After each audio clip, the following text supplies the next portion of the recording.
didn't see you there. Right then, so this video is going to look at the higher GCSE paper, solving quadratic equations. Right, I'm going to split it into 3 videos. So the first video we're going to look at factorising. And that is when we take we've got 3 examples.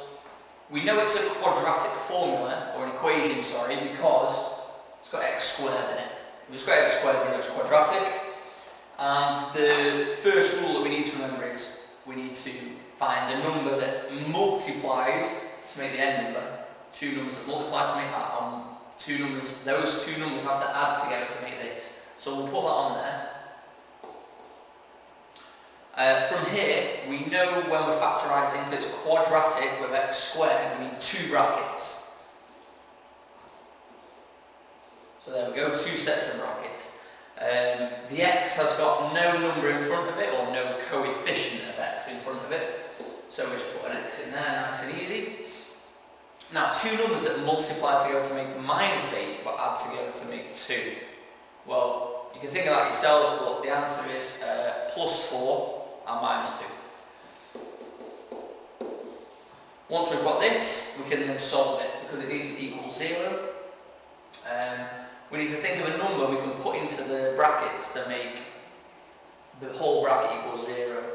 So a number to go there, well, a number +4 to equal 0 is going to be -4.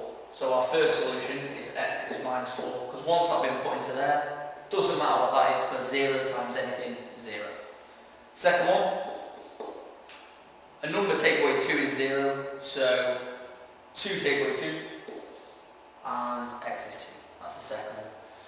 If we have a look at this one, we're going to try to avoid the glare. 2 numbers that multiply together to make -18, but add together to make -7. Again, it's just something that you pick up. The more practice you do, you can do it in your head. So, -9 and +2. So we'll put that in our bracket. And there it goes, realising it's just written it in the glare. So let's move that down. And we don't need that. Alright, so when we want to solve that, we need the same process. So a number take away 9 is 0. 9. So x is 9 and x is -2. That then makes the brackets equal 0. If we look at the third one, which is probably the more difficult one, because we've got a coefficient, or a number, in front of x squared. So straight away in our double bracket, we know we're going to have 3x and x. And we're going to have to think of 2 numbers that multiply to make -2. Well, we know that 1 and 2 are the only numbers that go into 2. So it's going to be 1 and 2, it's just which way round, and which one's positive, which one's negative. Well, in this case, 3 times by whatever this number is, let's say +2, 3 times 2 is 6, take away the 1, and we're done. So, +2, -1. We can check this, because when we are working backwards and expanding, the 3 times x there, 3x squared, -1 times 2, -2, that's where the -2 comes from.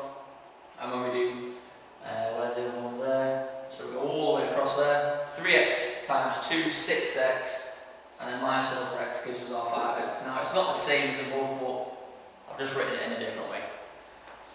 So there's 3 examples of factorising and solving, so I hope that's helped. Any comments, please leave them.